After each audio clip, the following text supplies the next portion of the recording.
Lagos Traffic Radio 96.1 FM. Maritime today is the program. And this morning on the program, we're going to be examining the role of manufacturing in Nigeria's economic development. We're doing that because there's a whole lot of talk about diversifying the economy and trying to ensure that we are not so dependent on the oil sector. So joining me on the phone line this morning, I have Mr. Segun Ajayi-Kadir.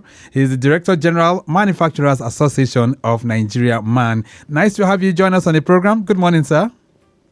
Thank you. Good morning, sir, for having me. Thank you very much. All right, so let's set the ball rolling by gauging the mood of things as it relates to the manufacturing sector in Nigeria. So what is the current state of things with manufacturing?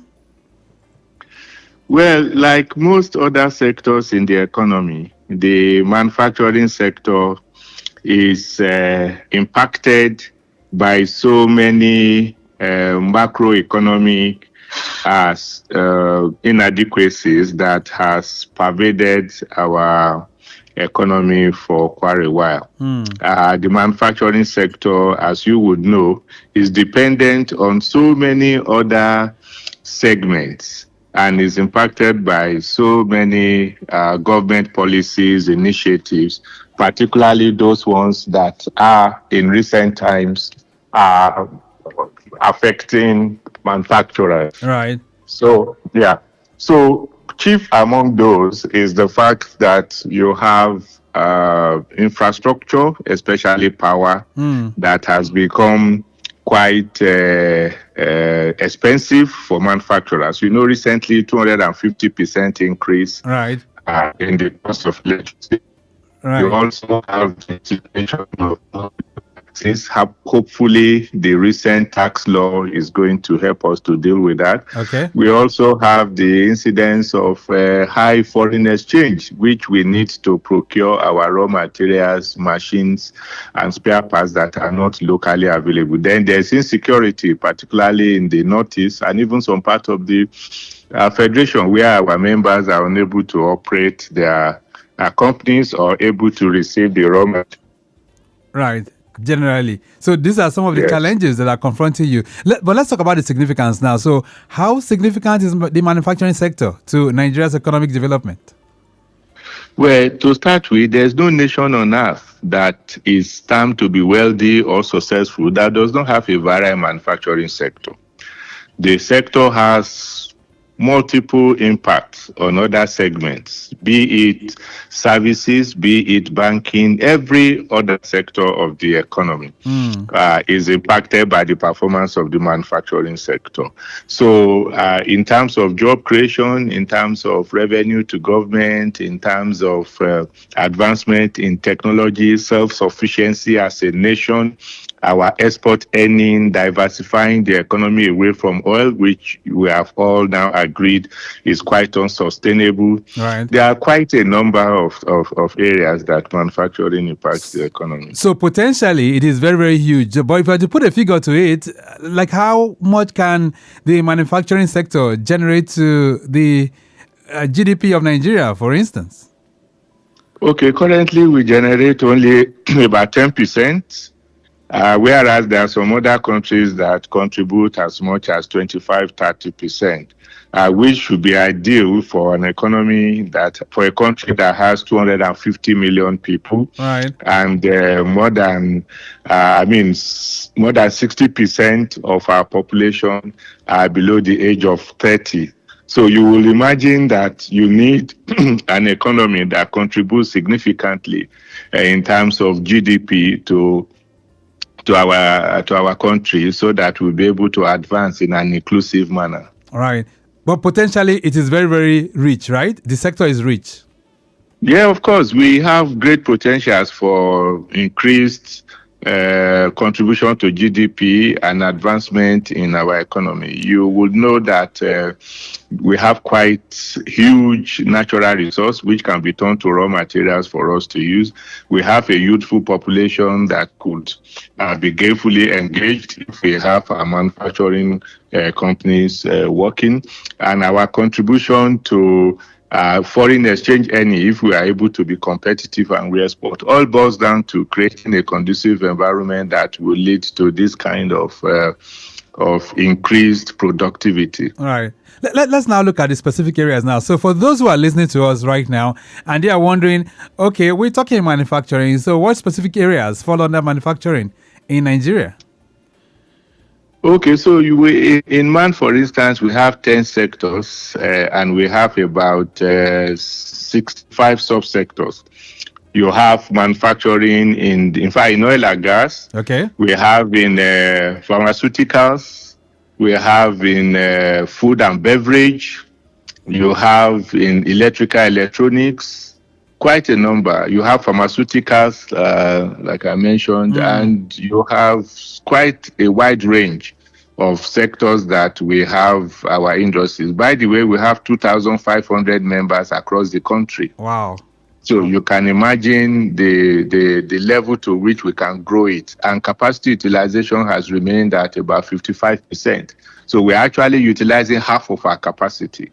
You mentioned some challenges earlier on, which is really becoming a setback. And I'm looking through some figures here, which is not very pleasant, especially from 2023 till date. We've been seeing some decline in fortunes in terms of what manufacturing is contributing to the economy. Nominal growth, I'm seeing something like the second quarter of 2024, 12.68%, down from 14.55%, which was in 2023. I'm seeing 14.9% in quarter one and all of that. So what is really happening? I mean, we would have thought that with the current administration, there would have been more focus on manufacturing in such a way that we begin to see the green lights. But what's happening? Yes, so this current administration has introduced quite a number of reforms that should lead to significant improvement in the manufacturing sector. But you will know that they inherited what has been widely agreed to be a very bad situation. We were performing at one of the lowest points in some segments of our economy. So the reforms they have brought in have had to come with quite a number of challenges, which have only started to moderate by now.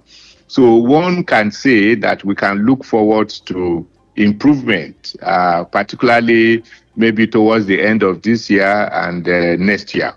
But the impact of those reforms have negatively impacted the productive sector. So it's only being moderated now. For instance, the exchange rate, which went very high. All right. So now it has moderated and stabilized, and now you can plan and be able to grow manufacturing. We also had the removal of fuel subsidy, which has again moderated, and we have managed the impact. So I think the figures we are seeing were a direct result of the impact it had. But now that it has moderated, we are looking forward to better performance ahead. And Mr. Segun Ajayi-Kadir, would you say the poor performance of the manufacturing sector is born out of poor policy formulation?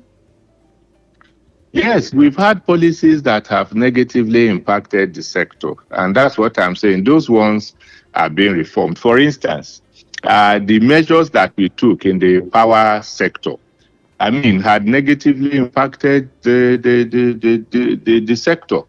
So, and I think that asking that we have more inflow of technically competent and financially viable investors into the power sector is what is needed. So as part of the reform of government, they must be mindful of the impact it has and then be able to overcome it. Right. We've also had the foreign exchange, like I told you. So all of these policies have impacted. They are only being moderated. We look forward to an uptick in terms of how they will deliver and how manufacturing will grow. Insecurity is very significant. 60% of our members in the Northeast have closed. And so there's need to reinstate law and order so that they will be able to get back to business, and they need to be supported. Let's talk about the body language now of administration in and out, because for several years, Nigeria has remained a high import consuming nation. A lot of things that we consume here, a lot of things that we use are majorly imported. That must be impacting negatively on the manufacturing sector. Yes, there is a huge influx of imported items that unfairly compete with the locally produced ones, particularly those ones that are smuggled. We still have a high incidence of those that come in to compete with the ones that are produced within the country. It is a negative for us because anytime you import any commodity, you are creating poverty. Right. So because all those companies that produce the alternatives are not able to sell, particularly because they come from economies that have low cost and probably improved technologies. But when you talk about body language, I've learned to run away from that because the body does not really give any signs. What is important is what you do, Right. and the practical measures that you take to address issues. This administration has shown that they have capacity to take bold decisions, and they have taken some of them quite necessary, I must tell you. But there's need for us to apply speed and wealth and coordination, Okay. so that we'll be able to reap the fruits of those reforms. So let me put this to you, because the school of thought also believes that while it is true that we've not really encouraged the manufacturing sector, the local production outfits that we have in Nigeria, but people have also said most of your members, their commodities so exorbitant. By the time they put out a product so exorbitant, much more expensive than what we import. So why wouldn't they go for the imported goods? Why is that so? Okay, so there are probably only a few goods that if we import into the country will be cheaper than the ones we produce. Most of those ones that come in cheaper were probably smuggled, or the right import duties were not paid, because you must give it to government. They intentionally promote locally produced goods. But when we have into the country without paying the right duties, they will be able to undersell those ones that are produced locally. Now, there is also the issue of high costs production environment. I just told you that we had about 250% increase in electricity tariff. Right. You know the cost of insecurity, you know the cost of transportation, you know how difficult it is for you to clear your raw materials at the port. You know the incidence of multiple taxation by federal, state, and local government, and even non-state actors. You know the challenge of movement across the country in terms of logistics. So all of those adds to the cost of production. And you know, a manufacturer is not a Father Christmas. You must be able to produce, you must be able to sell, you must be able to make profit so that you can produce again. And there are so many costs that are fixed. You have to pay salaries, you have to pay all sorts of taxes, levies, fees, and you need to import your raw material. So we operate in a high cost environment, and you expect normally that prices are going to be high. The inflation rate is 23%, and more than 23%. So you cannot but have higher costs of production. But I believe that, frankly speaking, our goods are not priced highly. Right. And are they competitive? I mean, can we really say the quality that we're getting from our manufacturers in Nigeria, can they be compared to those that are imported? Absolutely. I mean, most of the imported products, some of them are fake, some of them are counterfeit, and some of them are of low quality. We have regulatory agencies in Nigeria that ensures that what we produce meets standards. You know, but there are those people who produce in the fringe. They are not bona fide manufacturers. They are not members of our association, for instance. So let me give you an example of paint. If you have one guy who is hanging somewhere in the suburb areas, or maybe in some corner of the street, and is mixing chemical and calling it paint, and is able to put it in the market and say it is produced in Nigeria, that cannot be compared to one that is produced in a manufacturing environment. All right. Fully subscribed to standard, and they will not allow them, Stone, NAFDAC, and all other regulatory agencies will not allow you to produce a standard product. And our members certainly do not produce standard products. Okay, then. Lagos Traffic Radio 96.1 FM. This morning, we're examining the roles of manufacturing in Nigeria's economic development. And of course, guesting on the phone is Mr. Segun Ajayi-Kadir. He's Director General of the Manufacturers Association of Nigeria, MAN. We're going to take a short break. When we return, we'll talk about what is required for us to really get it right, especially moving into 2026. And is it possible for us to do what we call just patronizing made in Nigeria alone without necessarily shutting our ears or shutting our doors to those products that are going to be imported? All that and much more, plus reactions from you too. You can join the conversation on 09153877127. A brief break, we'll be back. Nigerian Shippers Council day to serve you well. No matter the problem, we go solve them for you. Yes, so the Nigerian Shippers Council they feel in a parole now for every level, and as una goods they move from port A go enter port B with a measure within una need. For the Nigerian Shippers Council, we don't sharp proper to fit hear you wella, work with you wella, and help you fit serve your customers them better, no matter where them day. As we country port economic regulator, the Nigerian Shippers Council get every now to fit make government consider the problem where shippers them they face. Visit we office for number 4 or to buy your daily show your daily lane. Papa email us for nsc@shipperscouncil.gov.ng. We website now www.shipperscouncil.gov.ng. Allow us on top 0818-888-8895 or 0703-584-6468. For you, we dey gidigba. Nigerian Shippers Council with a meeting for the port of una need.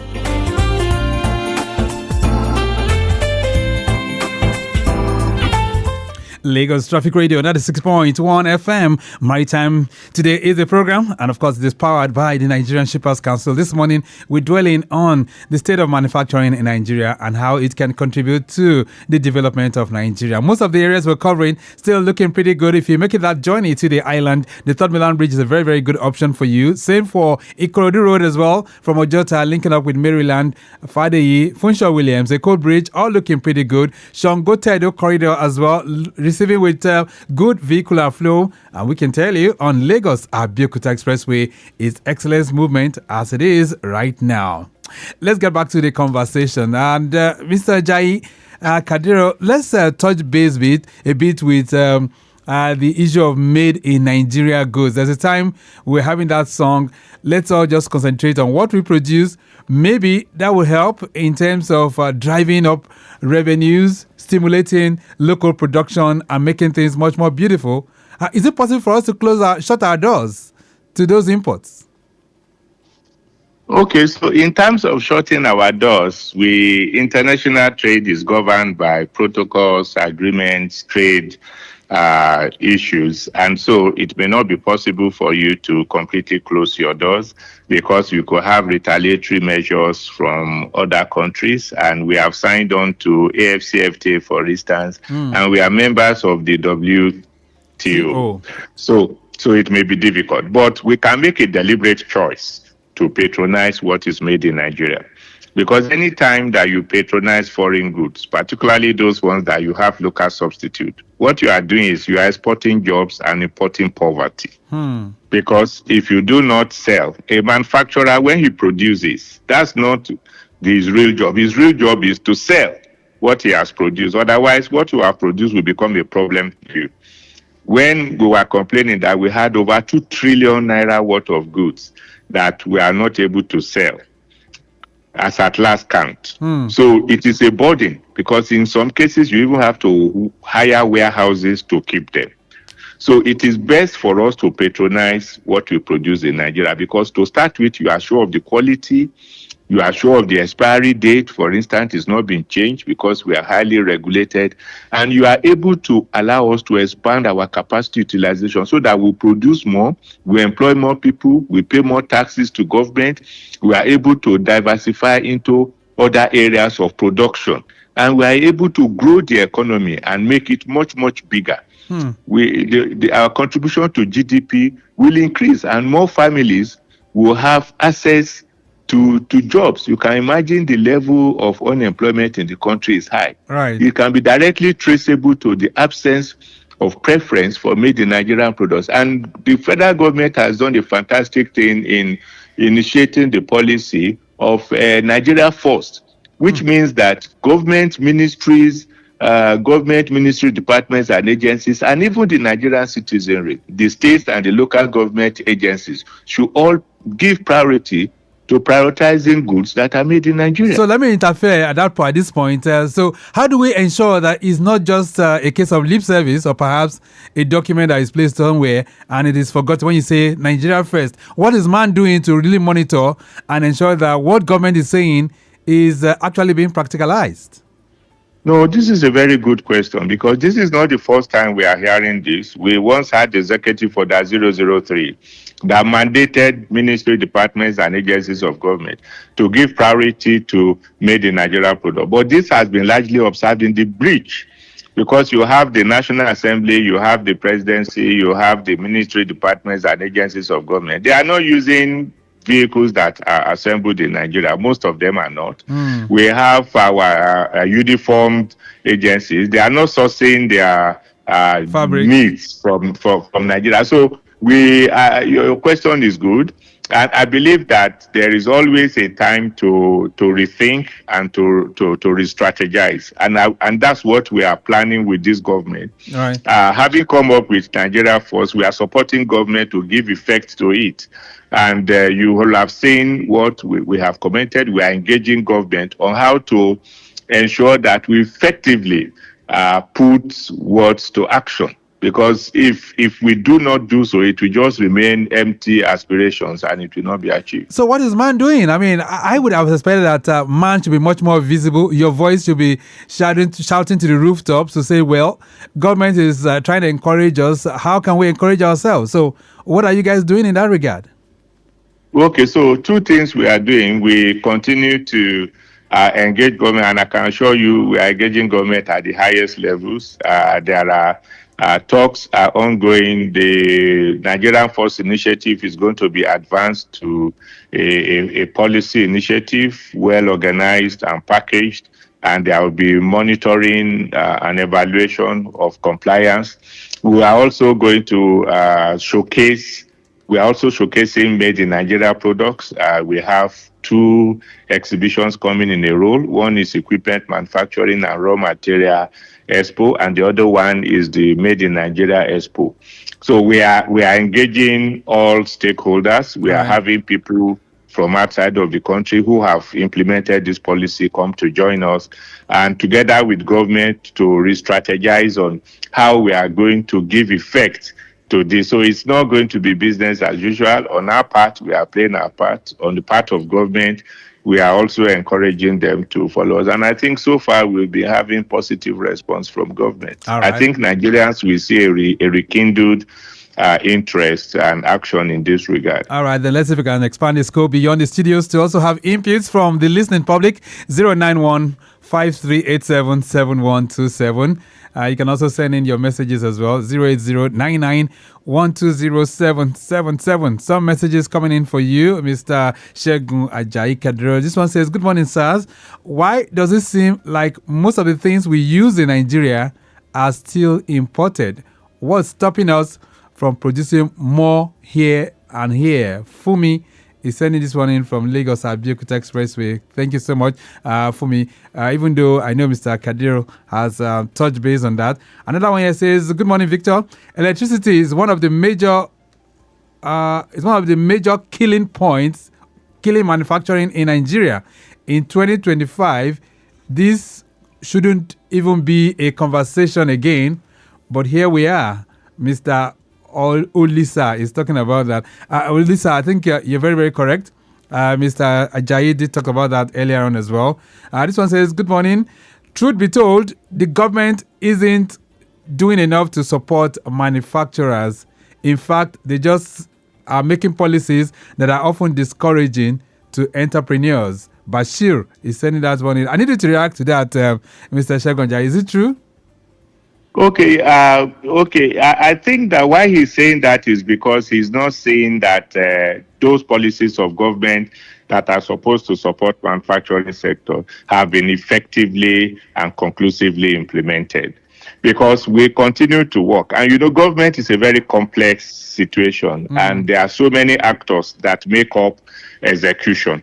Okay. So we continue to work with government. We continue to encourage them because that is the way to go. You cannot afford to ignore the manufacturing sector. And that is our job in MAN, to continue to draw government attention to the need for this support. And so far, we are working with government to be able to ensure that they remove those constraints, those policies that are not supporting manufacturing. We are also working actively with government. You can see what intervention has been done by government by not implementing some of those policies that we believe are negatively impacting the sector. All right, this one says, good morning and happy weekend. Mr. Segun, is it possible to revive dead manufacturing hubs like the ones in Aba, Unewi, and Kano?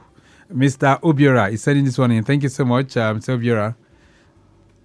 Yes, good. We have 16 branches across Nigeria. Incidentally, all those places that you mentioned, we have our branches there, and we have our executive secretaries and the council that are engaging with the state governments. It is important that we revive those hubs because they serve as areas where you can engender economies of scale, where you have people who are producing the same. It's easier for you to direct infrastructure like power, like roads, like water, and all the utilities that is required for manufacturing. So that is what we are encouraging them to do, particularly in the Southeast. We have seen some governors have started the rehabilitation of the dilapidated infrastructure in those areas. And it is possible. It just demands that the governors in those areas and the government machinery have the presence of mind and the sensitivity to understand that is what their states need and that's what they are elected to do. Right. So the citizenry themselves must also insist that their governments do the right thing. All right, then 09153877127 incident report from Zone 17, which is Ojo. I understand there's a broken down tattered bus at Yanosashi on the service lane in Ward Mile 2, but efforts on to get it recovered. All right, so even as we gradually wind to the end of the program this morning, Mr. Segun Ajayi-Kadir, if you were to be sitting with Mr. President right now and he asks you for how we can really rejig the manufacturing sector and stimulate it, what strategies do you think you would suggest to him? So I think I would tell him that, Mr. President, we have enough policies, initiatives, and reforms on ground to transform the manufacturing sector. Let us give speed to their implementation and coordinate it well. We should have monitoring and evaluation, and people who are not delivering on their jobs should be sanctioned. We should declare a state of emergency, so to say, on the manufacturing sector, and that they should give effect to the Nigerian Force Policy, starting right from government and trickling down to the citizens of the country. So, for example, when you say Nigeria first, for example, I need you to put it in context. What are the things that you want us to be doing Nigeria first? What are the areas or what are the things that you want us to consume and you want it to be in Nigeria first policy? So I think we should even start from all agencies of government. It should be mandatory for them to compulsorily source their equipment, their vehicles, their office stationery from those that are produced in Nigeria. All government contracts, for instance, you should give priority to those that are producing. You should never allow them to import except they cannot find it in the country. Right. And even when they are going to import, they should do it through those who are manufacturing in the country. If the quality is not enough, or the quantity, is not enough, those that should be allowed to import it should be those who have manufacturing facilities, so that they will be able to get enough capital for us to use. And the rate of borrowing is too high. Right. If you borrow at 30%, you can hardly do anything and make profit. So the rates should be brought down. There should be financing windows for manufacturers, so that they will be able to source their raw materials, so that they will be able to have working capital that will allow them to grow their capacity utilization. All right, then we'll leave it at that for now. I wish this conversation can continue. Really enjoying some of those strategies that you are bringing up. But of course, we have to shift that to another day so we can have another extensive discuss. Mr. Segun Ajayi-Kadir, nice having you connect with us on the program this morning. Thank you. It's a pleasure to be with you. Thank you. Okay, then. So we've been examining the roles of manufacturing in Nigeria's economic development. And I can tell you our guest has taken us on a wonderful excursion through this. And I'm talking about Mr. Segun Ajayi-Kadir. He's the Director General of the Manufacturers Association of Nigeria, MAN. We have to go. The program this morning has been produced by Mike James. And I say a big thank you to Timidayo Anthony. Maximum shout out going out to Praise Ajude in the studios this morning. And Remy Aluko is our social media team. Maximum shout out to him. Our executive producer is Taya Conley. I want to say a big thank you to Rebecca Adamu, Assistant Director of Public Relations for the Nigerian Shippers Council. You can connect with the Shippers Council on all their platforms at NG Shippers. My name is Victor Oteri. I'm out. Have a splendid weekend. Bye. Nigerian Shippers Council, they to serve you well.